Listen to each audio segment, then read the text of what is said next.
Assalamualaikum warahmatullahi wabarakatuh.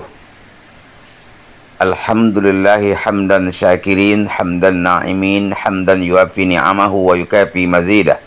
Ashhadu an la ilaha illallah wahdahu la syarikalah. Wa ashhadu anna sayyidana wa nabiyyana Muhammadan abduhu wa rasuluh la nabiyya ba'dah. Allahumma salli ala sayyidina Muhammadin wa ala alihi wa sahbihi ajma'in, amma ba'du. Para pemirsa dimanapun berada yang dimuliakan Allah, pertama-tama marilah kita ucapkan puji syukur kepada Allah Subhanahu wa ta'ala atas segala rahmat dan nikmat yang Allah berikan kepada kita. Kita dapat melangsungkan kehidupan ini dan kita diberikan pula oleh Allah kemudahan dalam sehat selalu. Saya mendoakan mudah-mudahan Bapak Ibu semuanya sehat selalu, mudah rezeki, dan kita diberikan ketenangan jiwa. Mudah-mudahan hidup kita dari hari ke hari menjadi makin baik. Salawat dan salam kita tidak lupa untuk Rasulullah sallallahu alaihi wasallam. Allahumma salli ala Sayyidina Muhammad wa ala ali Sayyidina Muhammad. Para pemirsa yang berbahagia, pada pagi ini mutiara ilmu kita sudah masuk kepada yang ke-30. Sudah 30 kali pula lah, 30 buah video ceramah yang saya berikan untuk Bapak Ibu. Mudah-mudahan dapat memberikan wawasan ilmu kepada kita. Pagi ini kita akan uraikan satu hadis Rasulullah, hadis dari Abu Hurairah. Sab'atun yuzilluhumullahu fi zillihi yawma la zilla illa zilluh. Ada 7 golongan yang dinaungi Allah pada hari kiamat nanti, karena pada saat itu tiada lagi naungan kecuali naungan dari Allah Subhanahu wa ta'ala.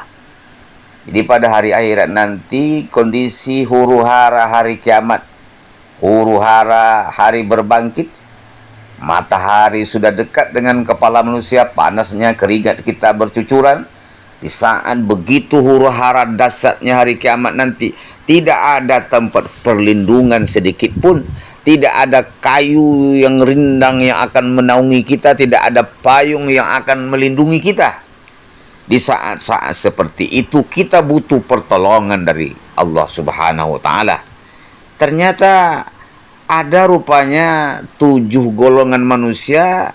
Ketika orang sudah ribut, sudah heboh bagaimana mencari perlindungan, ternyata ada 7 golongan manusia dia dapat teduh di dalam perlindungan Allah Subhanahu wa ta'ala.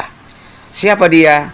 Kata Rasulullah, yang pertama adalah al-imamun adil, pemimpin yang adil.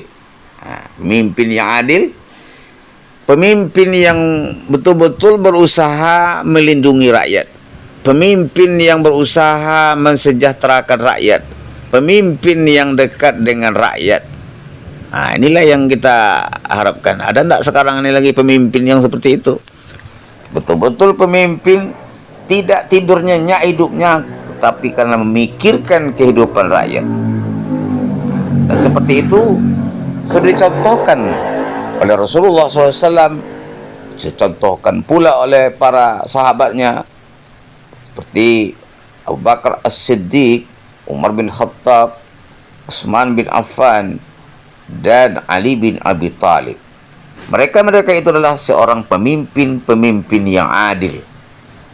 Bagaimana dalam sejarah kita lihat Umar bin Khattab, begitu dia mencari mana masyarakatnya yang susah hidupnya, kebetulan berjumpa di padang pasir itu seorang ibu dengan 2 orang anaknya menangis tidak makan.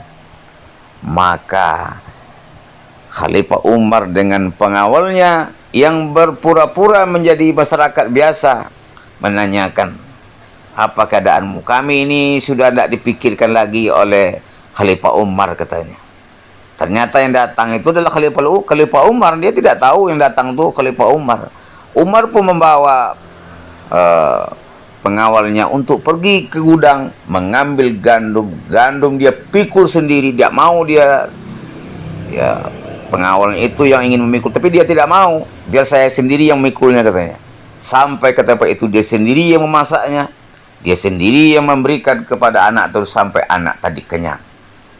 Para pemirsa yang berbahagia, begitulah kepedulian Khalifah Umar terhadap rakyatnya.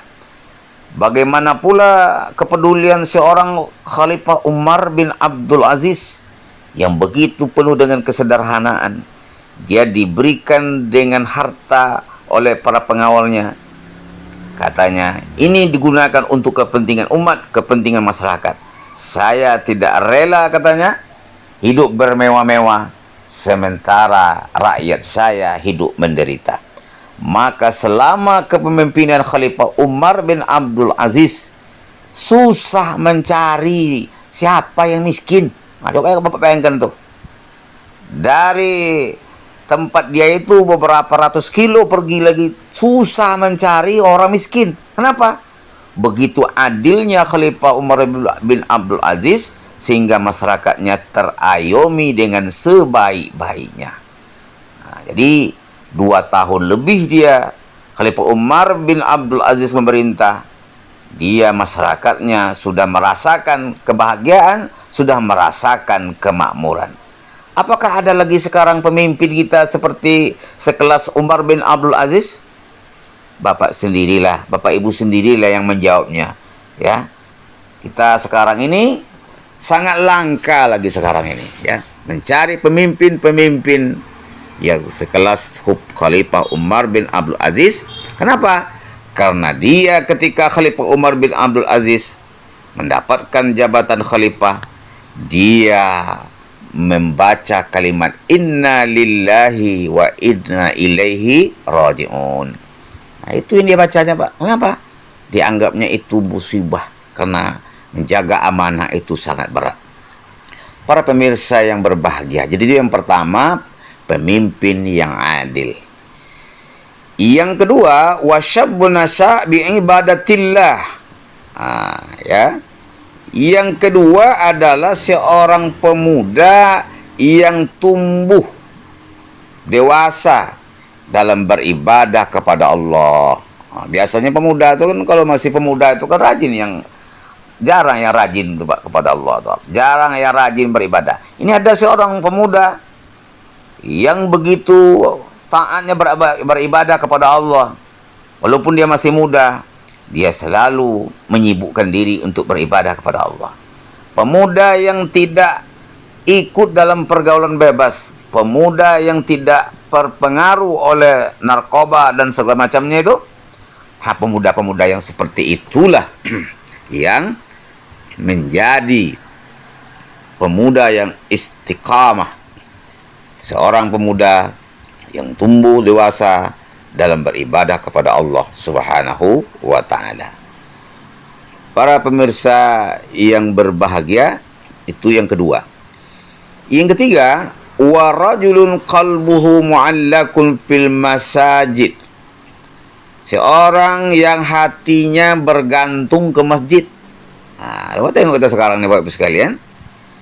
Banyak sekarang ini masjid-masjid itu sepi. Kalau bulan Ramadan banyaklah, subuh-subuh pun banyak orangnya.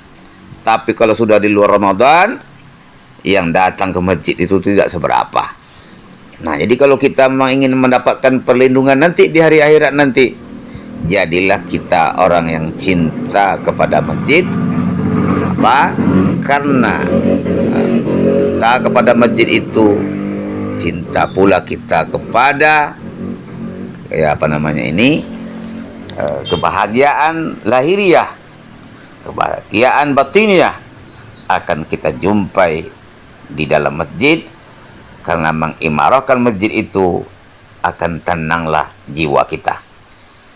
Bapak Ibu yang saya hormati, masjid itu bagaikan ikan dengan air. Nah, kalau orang beriman itu, masjid itu bagaikan ikan dengan air. Kalau ikan dengan air itu senang dia, Pak, nyaman. Tapi kalau orang munafik di dalam masjid, bagaikan burung dalam sangkar. Walaupun sangkarnya sangkar emas, dia melompat-lompat untuk ingin keluar. Hanya kita tengok sekarang ini, nak nyaman orang pergi masjid itu, Pak. Itu orang seperti itu tidak akan mendapatkan perlindungan nanti. Baru masuk masjid, Pergi hari Jumat, dia yang paling lambat, dia pula yang paling cepat pulang. Itu orang seperti itu tidak akan mendapatkan perlindungan nanti. Di manusia, seorang hamba yang hatinya terpaut di masjid. Itu yang ketiga. Bapak Ibu yang berbahagia, yang keempat, wa rajulani tahabban fillahi ijtama'a alaihi wa tafarraqa alaihi. Dua orang yang saling mencintai di jalan Allah, keduanya berkumpul karena Allah dan berpisah karena Allah. Jadi kalau kita bersahabat itu karena Allah, jangan karena ingin sesuatu. Banyak sekarang orang berkawan itu hanya karena ada maunya, ada niat tersendiri. Jadi kalau kita berkawan dengan orang karena ada unsur kepentingan, orang kaya, selama dia kaya, kita baguslah. Kalau sudah habis kekayaannya, hilanglah persahabatannya. Jadi orang yang bersahabat, dua orang yang saling mencintai di jalan Allah, baik berkumpul maupun berpisah, hanya karena Allah Subhanahu wa ta'ala. Bapak Ibu yang berbahagia, yang kelima, wa rajulun da'at umra'atun zatu mansibin wa jamal faqala inni akhafullah. Itu adalah seorang laki-laki yang diajak berzina oleh seorang wanita cantik, mempunyai kedudukan yang tinggi, lalu dia mengatakan, inni akhafullah, aku takut kepada Allah. Adakah lagi sekarang ini seorang laki-laki yang diajak berbuat serong oleh wanita cantik, dia menolak, saya takut kepada Allah. Kalaulah kita tengok sekarang ini, akan sangat sulit nampaknya zaman sekarang ini kita menjumpai orang-orang seperti itu dengan situasi zaman sekarang ini, dengan perkembangan dan sains dan teknologi. Tapi mudah-mudahan adalah, karena kita selalu memberikan pendidikan rohani kepada para pemuda kita, jadilah kita orang-orang yang takut kepada Allah, takut berbuat dosa. Karena kalau kita sudah berbuat dosa, akan tertutuplah hubungan kita kepada Allah Subhanahu wa ta'ala.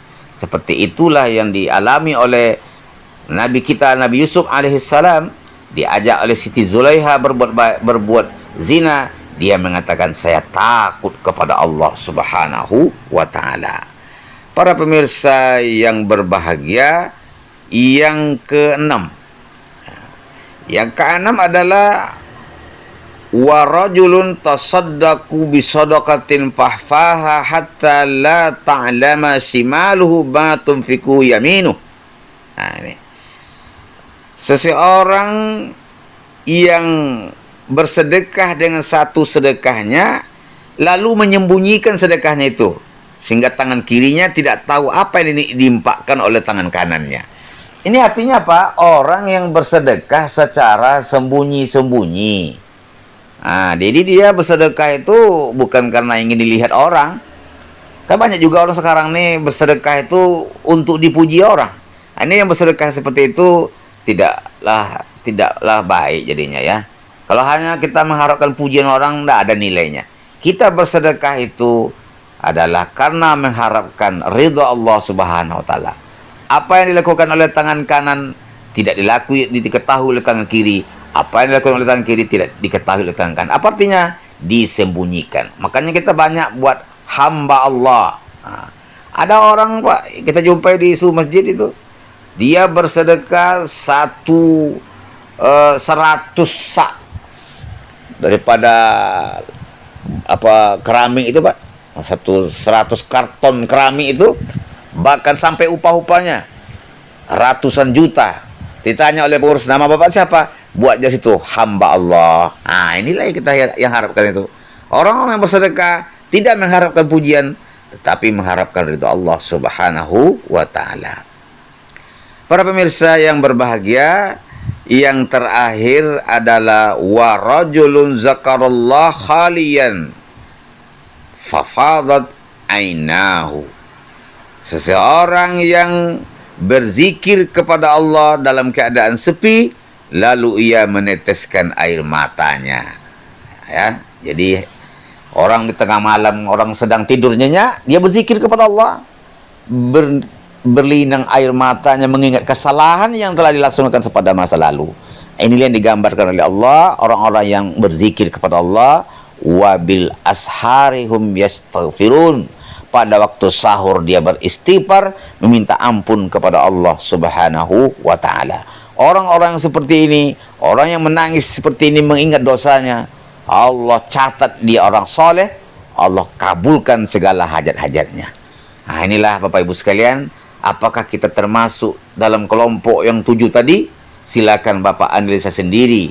Orang yang akan mendapatkan perlindungan itu pemimpin yang adil, pemuda yang tumbuh dewasa dalam beribadah kepada Allah, seorang yang saling cinta dan berkumpul karena Allah, berpisah karena Allah, laki-laki yang diajak berzina, dia takut kepada Allah, seorang bersedekah dengan secara sembunyi-sembunyi, dan orang yang berzikir kepada Allah tengah malam sambil meneteskan air mata. Inilah dulu yang dapat saya sampaikan. Mudah-mudahan bermanfaat untuk kita semuanya. Perbanyak maaf. Wassalamualaikum warahmatullahi wabarakatuh.